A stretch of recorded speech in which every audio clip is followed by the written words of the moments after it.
Panchayat secretary Sindhu ഇന്ന് രാവിലെ വീണ്ടും വെള്ളനാട് പഞ്ചായത്തിൽ ചാർജ് എടുക്കാനെത്തിയപ്പോൾ പ്രതിഷേധവുമായി രംഗത്തെത്തി LDF പ്രവർത്തകർ. പഞ്ചായത്ത് പ്രസിഡന്റ് വെള്ളനാട് ശശി സെക്രട്ടറിയുടെ റൂം പൂട്ടിയിട്ടിരിക്കുകയാണ്.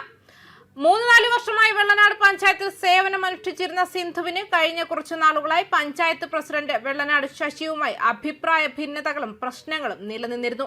ഇതേ തുടർന്നാണ് ഇവർ 4 മാസം മുൻപ് ട്രാൻസ്ഫർ ആയി പോയത്. ഞാനിവിടെ ഇരിക്കാൻ കഴിയില്ല. ഒന്നാമത് പ്രസിഡന്റ് പറയണത് ഞാൻ പട്ടികജാതിക്കാരെ വേണ്ടി പ്രത്യേകിച്ച് ഇവിടെ ഇരിക്കണ്ട, പട്ടികജാതിക്കാർ ഇവിടെ ഇരിക്കണ്ട. ഒന്നാമത് ആ ജാതിയുടെ പേരിലാണ് പ്രസിഡന്റ് ഇപ്പോഴും പ്രസിഡന്റിന്റെ കൂട്ടുകാർ എന്നെ ആ ഒരു രീതിയിലാണ് കാണുന്നത്. രണ്ടാമത് വെച്ചാൽ പുള്ളി മണ്ണ് മാഫിയയുടെ ആളാണ്. ഞാൻ മണ്ണ് മാഫിയ വരുമ്പോഴത്തേക്ക് നമുക്ക് ഈ എഞ്ചിനീയറിംഗ് സെക്ഷനിൽ നിന്ന് അവർ പോയി സൈറ്റ് കണ്ട് വന്നതിന് ശേഷമാണ് ഞാൻ ഇവിടുന്ന് പാസ് അനുവദിച്ചു കൊടുക്കണം. പക്ഷേ പ്രസിഡന്റ് ഞാൻ ഇവിടെ ഇരിക്കുന്നുണ്ട്, പോകാൻ പാടില്ല. പ്രസിഡന്റിന് മണ്ണ് മാഫിയയുടെ വിഷയം വന്നുകൊണ്ടാണ് പ്രസിഡന്റ് എന്നെ ഇവിടെ ഇരുത്താതെ എന്നെ ഇവിടെ ഇരിക്കണ്ടെന്ന് പറയുന്നത്. കൈക്കൂലി മേടിക്കാം. പ്രസിഡന്റ് എത്രയോ രൂപ ഇപ്പം മണ്ണിന്റെ പേരിൽ എല്ലാവരും വിരട്ടി ഇവിടെ ദുരിതാശ്വാസ ഫണ്ടെന്നും പറഞ്ഞുകൊണ്ട് ഇവിടെ മേടിക്കണം. ഞാനിവിടെ ഇരുന്നപ്പോൾ ദുരിതാശ്വാസ ഫണ്ട് നമുക്ക് മേടിക്കാൻ അധികാരമില്ല, ദുരിതാശ്വാസ ഫണ്ടും ഇല്ല. നമുക്ക് 10 പൈസ ഞാൻ ഇന്ന് വരയ്ക്കും ഇവിടെ പറയാം, ഇവിടെ 10 പൈസ ഞാൻ കൈക്കൂലിയേറ്റ് മേടിക്കുക ഒന്നും ചെയ്തിട്ടില്ല. ഇവിടെ വന്ന് അന്വേഷിച്ച് അതിന് പരിശോധിക്കാന്ന് പറഞ്ഞു. ഞാൻ 10 പൈസ പോലായിരുന്നു. പക്ഷെ എന്നെ ഇവിടെ ഇരുത്താത്തതിന്റെ കാര്യം എന്ന് വെച്ചാൽ ഞാനൊരു എസിക്കാരി ആയതുകൊണ്ടും മണ്ണ് മാഫിയയുടെ പേരിൽ പ്രസിഡന്റ് ഇഷ്ടം പോലെ കൈക്കൂലി മേടിക്കുന്നുണ്ട്. അതുപോലെ ഇപ്പോഴും ഇവിടെ എൻ്റെ വീടിനടുത്തുള്ള ഒരു ദിനേശൻ എന്ന് പറയുന്ന ഒരു ഡ്രൈവറും കൂടെ ചേർന്ന് ദിനേശൻ എന്നെ മോശമായിട്ടാണ് എന്നെ ചിത്രീകരിക്കുന്നത്. ഇവിടുന്നൊക്കെയാണ് എന്നെ വിളിക്കുന്നത്. ദിനേശൻ എന്ന് പറയുന്ന ഒരു വ്യക്തി എന്നെ മോശമായിട്ട് ചിത്രീകരിക്കുകയാണ്. അവളിവിടെ വരട്ടെ, ഇവർക്ക് ഞാൻ വണ്ടി കൊടുക്കുക, എന്നെ ഒരുമാതിരി മോശമായിട്ടുള്ള രീതിയിലാണ് എന്നെ ചിത്രീകരിക്കണം. എന്നുവെച്ചാൽ ഈ പ്രസിഡന്റിന്റെ കൂടെ നിന്നുകൊണ്ട് ഇയാൾ എന്നെ ശരിക്കും എന്നെ ദേഹോപദ്രവം ചെയ്യുന്ന പോലത്തെ രീതിയിലുള്ള വാക്കുകളാണ് എന്നെ മാനസികമായിട്ട് എന്നെ പീഡിപ്പിക്കുകയാണ്. ഇവർ എന്നെ അടിക്കാൻ പറ്റുമെങ്കിൽ ഈ ദിനേശൻ എന്നെ അടിക്കുന്നത് ആ രീതിയിലാണ് ദിനേശൻ എൻ്റെ അടുത്ത് ഇപ്പോഴും കാണിക്കുന്നത്. ഈ 2 പേര്. അപ്പം ഞാനിവിടെ ജോലി ചെയ്ത രാവിലെ തൊട്ട് രാത്രി വരെ ദിനേശൻ ഇവിടുത്തെ പഞ്ചായത്ത് വാഹനത്തിൽ ദിനേശൻ കയറി പുറകു സീറ്റിൽ കിടക്കും, പ്രസിഡന്റ് ഫ്രണ്ട് ഇരിക്കും. മഹേഷ് എന്ന് പറയുന്ന ഒരു ഗുണ്ടയെ കൊണ്ടാണ് വണ്ടി ഓടിക്കുന്നത്. രാവും പകലും വണ്ടി എടുത്ത് ഓടിക്കണം. വെച്ചാൽ കൂടുതൽ അവർ പോണത് മണ്ണ് മാഫിയായിട്ട് സംബന്ധിച്ച ഒരു വിഷയത്തിലാണ്. അപ്പൊ ഞാൻ ഇതിനെതിരായതുകൊണ്ടാണ് എന്നെ ഇവിടെ ഇരിക്കേണ്ടതെന്നും പറഞ്ഞുകൊണ്ട് ഈ പ്രസിഡന്റിന്റെ കൂട്ടാളികൾ എന്നെ ഇങ്ങനെ ഈ ഒരു ആരോപണം ഉന്നയിച്ചിട്ട് എന്നെ ജോലിയിൽ പ്രവേശിക്കാൻ പറ്റാത്ത തരത്തിൽ ഇങ്ങനത്തെ ഒരു ആക്ഷേപങ്ങളും ഉന്നയിച്ചുകൊണ്ട് വരുന്നത്. അപ്പൊ എനിക്ക് ജോലി ചെയ്യണം. സർക്കാരാണ് എന്നെ ഇപ്പൊ ഇവിടെ കൊണ്ടുവന്ന് ഇപ്പൊ ഇരുത്തിക്കണം. സർക്കാരിന്റെ ഉത്തരവിന്റെ അടിസ്ഥാനത്തിലാണ് ഞാൻ ജോലിക്ക് വന്നത്. അല്ലാതെ എനിക്കിവിടെ ജോലി ചെയ്യാതിരിക്കാനോ അഴിമതി ചെയ്യാനോ അല്ല ഞാൻ ഇവിടെ വന്നത്.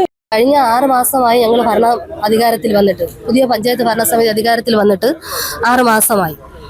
നാളിതുവരെ പഞ്ചായത്തിൽ യാതൊരുവിധ പ്രവർത്തനങ്ങളും നടക്കുന്നില്ല. കാരണം കഴിഞ്ഞ 2 മാസത്തിന് മുന്നേ വരെ ഉണ്ടായിരുന്ന ഒരു പഞ്ചായത്ത് സെക്രട്ടറി യാതൊരുവിധ പ്രവർത്തനങ്ങളും ചെയ്യാൻ ഞങ്ങൾ ഭരണസമിതിയെ സമ്മതിക്കുന്നില്ല.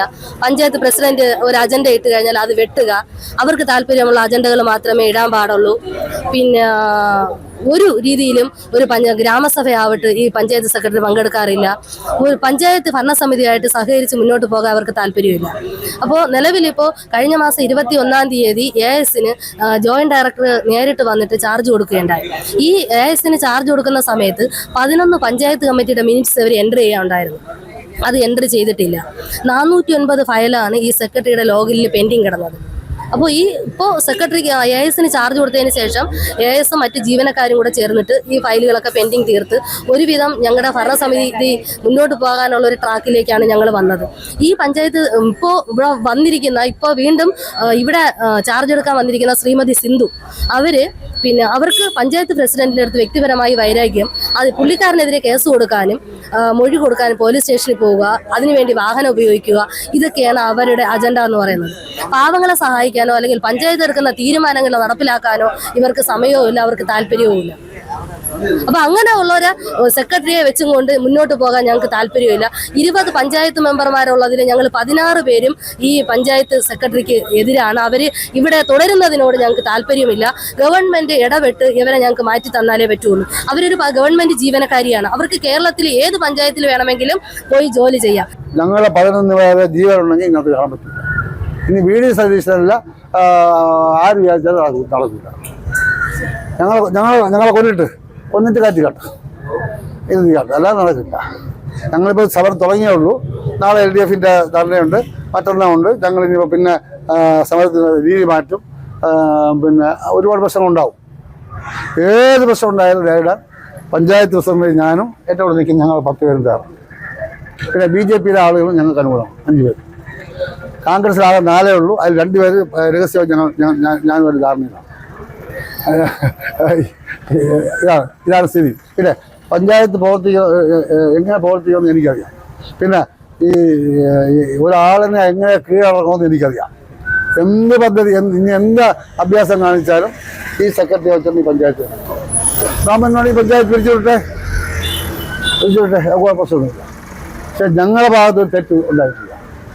അപ്പോൾ 76 വയസ്സായ ഞാൻ 6 മാസക്കാലം ഇത്രയും ക്ഷമ കാണിച്ച് ഇരുന്നിട്ട് വീണ്ടും ഇവിടെ സെക്രട്ടറി അവതരിക്കാൻ ഞങ്ങൾ ജനങ്ങളുടെ മോശമൊക്കെ ഞങ്ങൾ ജയിച്ചു വന്നതാണ്. എല്ലാവരും ജയിച്ചു വന്നതാണ്. അപ്പോൾ അങ്ങനെ ഞങ്ങളുടെയാണ്. ജനങ്ങൾ LDFിൻ്റെ കൂടി BJPയിലും ഒക്കെയാണ്. ഇവിടെ ആരുമില്ല, കോൺഗ്രസിൻ്റെ ആരുമില്ല. ഇവിടെ ഇപ്പോൾ MLAക്ക് ലീഡ് ചെയ്തത് LDFിനാണ്. ചരിത്രത്തിൽ ആദ്യമായി LDF MLAക്ക് ലീഡ് ചെയ്തു. ജില്ലാ പഞ്ചായത്ത് ആദ്യമായി ചരിത്രത്തിൽ ലീഡ് ചെയ്തു.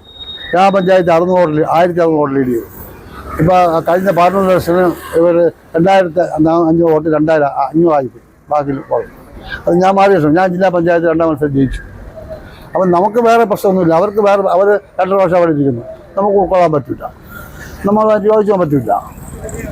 അപ്പോൾ അങ്ങനെ ഒരു സ്ത്രീ വീടിന് ഇവിടെ രാഷ്ട്രീയ സ്വാധീനം ഉപയോഗിച്ച് വെള്ളനാട് ശശിയെ നശിപ്പിക്കുകയാണ് അവരുടെ ഉദ്ദേശം.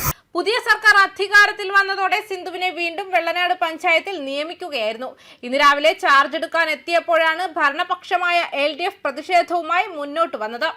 LDF ഭരണപക്ഷത്തിന് പുറമെ പ്രതിപക്ഷമായ BJPയുടെ 5 അംഗങ്ങളും സെക്രട്ടറിക്കെതിരായ പ്രതിഷേധത്തിന് പിന്തുണ പ്രഖ്യാപിച്ചു. സെക്രട്ടറിയെ തിരികെ കൊണ്ടുവന്നതിൽ പ്രതിഷേധിച്ചാണ് പ്രവർത്തകർ പഞ്ചായത്ത് ഓഫീസിന് മുന്നിൽ പ്രതിഷേധിച്ചത്. ന്യൂസ് ഡെസ്ക് കർമ്മ ന്യൂസ്.